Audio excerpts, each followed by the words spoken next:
ndahafise amajambo Mana yashize mu mutima yambariye cyane ngo mbwire abanyakiremba ubundi yavuze ko kiremba Imana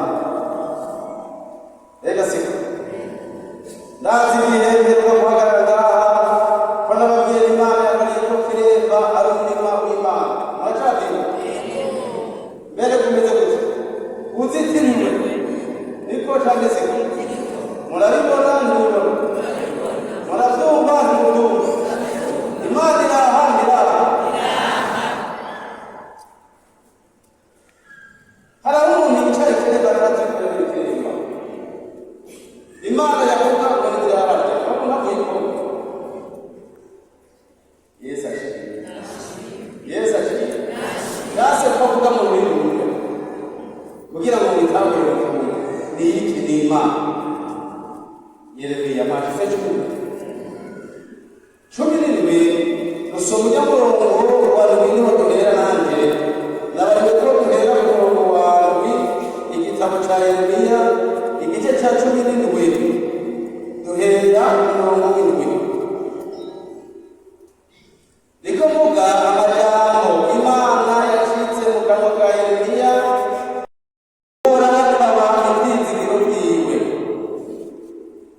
ukazoba n'igiti gitewe iruhande y'amazi gishorera imizi yaco iruhande y'uruzi gitumva izuba iyo ryanze ariko gikama itoto gizorinda kwiganyira umwaka w'uzuba kandi gizoharuka kwama Imana ishimwe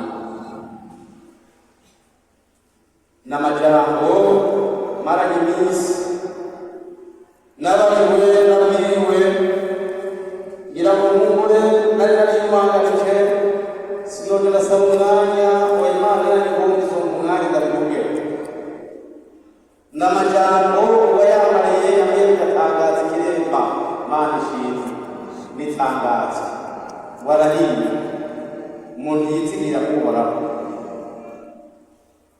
Uhoraho akaba ibyizigiro byiwe akaba ari kiremba uyu muntu yitsigira Uhoraho arahiye rega se niko iyo ari hose yitsigira Uhoraho arahiye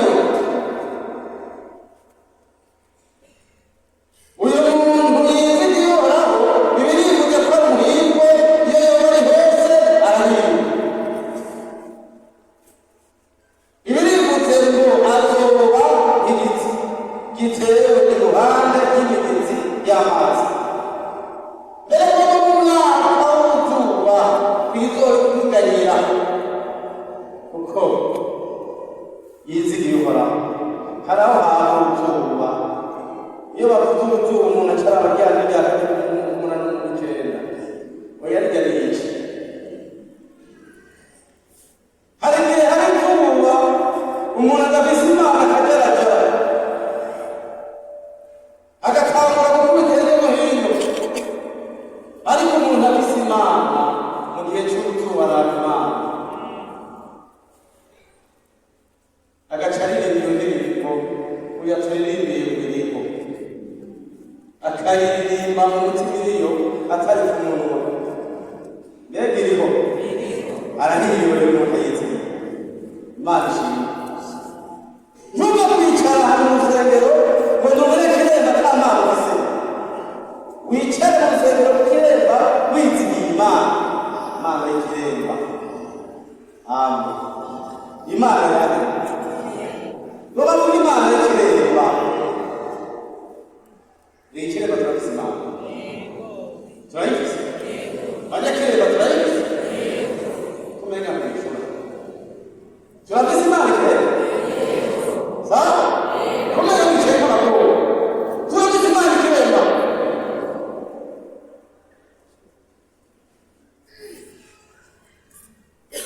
itugowe turahiriwe kuko turafise Imana ikiremba none rero mu gihe cy'uruzuba naho waba ntacyo turafise Imana warahiriwe umuntu yizigiye ijana na mirongo ine na gatanu zaburi, ijana na mirongo ine na gatanu zaburi nayo iravuga ku bizigiye Imana.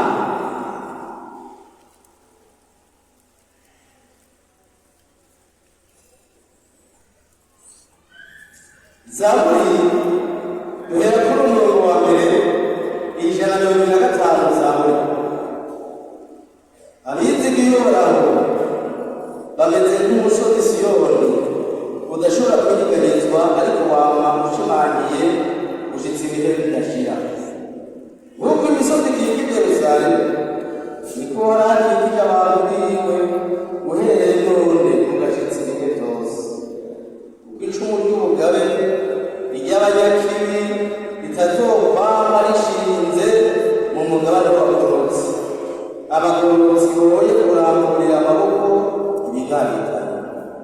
Uhoraho girira neza abagenda nziza, bo n'abatunganye mu mutima, ariko abizimagiriza mu nzira zabo zigoranye. Uhoraho azobashorerana n'inkozi z'ikibi. Amahoro abe muri Isirayeli, cyangwa amahoro abe mu Kiremba. Yega se kuko twizigiye none rero amahoro mu Rwanda, none se amahoro mu Kiremba na buri muntu kuko wizigiye. Nico gituma aba bizigiye Uhoraho ngo bameze nk'umusozi witwa Siyoni. Uwo Siyoni ntabwo nzi, ndabusoma muri Bibiliya, ariko reka mbuwonze. Aho iwacu hari imisozi mito mito, ariko siko ni Imana. Ukajya agasozi ngo ni gato, yewe nigageze bikanyigana ndakureba. Reka nakaye gasozi wonyeganyeza wewe n'amaboko y'iwawe. Uri bimwe wonyeganyeza umusozi Imana yashinze nka Kiremba. Abizigiye Uhoraho bameze nk'iki. Aya majambo sinayaheruka, aya majambo yose ari mu jewe, ariko ndasenga Imana Kiremba. Ntanumva aya majambo atarandemesha ko abayizigiye bameze nk'umusozi Siyoni udashobora kugira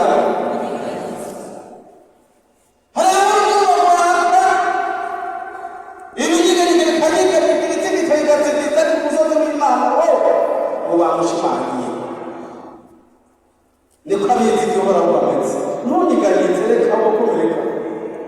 Ntunyiganyize abizigiye Uhoraho, reka. Abizigiye Uhoraho ni ikindi kintu. Abizigiye Uhoraho batubwiye ngo ntawe bapfuma. Siko dusoma, siko tubwiye.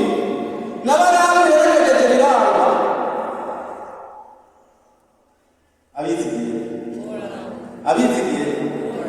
Abizigiye ukaba utizigiye Uhoraho uriko urahomba.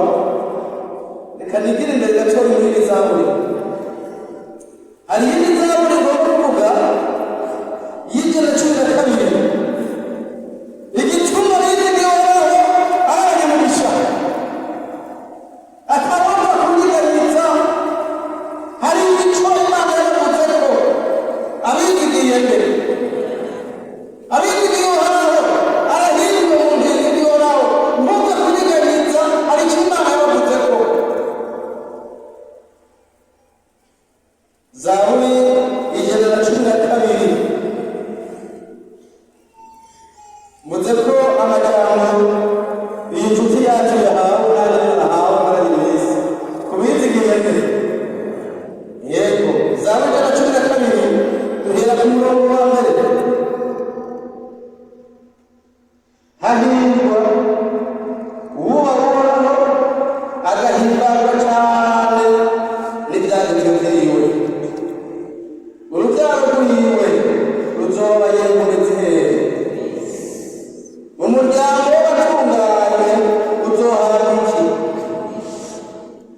Ubutunzi n'ubukire biri mu rugo rwiwe. Ukugororoka kwiwe kwa amahirwe yagira abatunganye umuco ubakirira mwiza wakira umunyamuntu yuzuye imbabazi kandi umugororotsi hahirwa ugira neza akakuranga abandi agakora ibikorwa byiwe mu buryo butunganye kuko atari kwigera bigarizwa umugororotsi azokwibukwa ibihe bigashira ntazotinya inkuru mbi umutima wiwe urahamye wizigiye nde ntazotinya iki inkuru mbi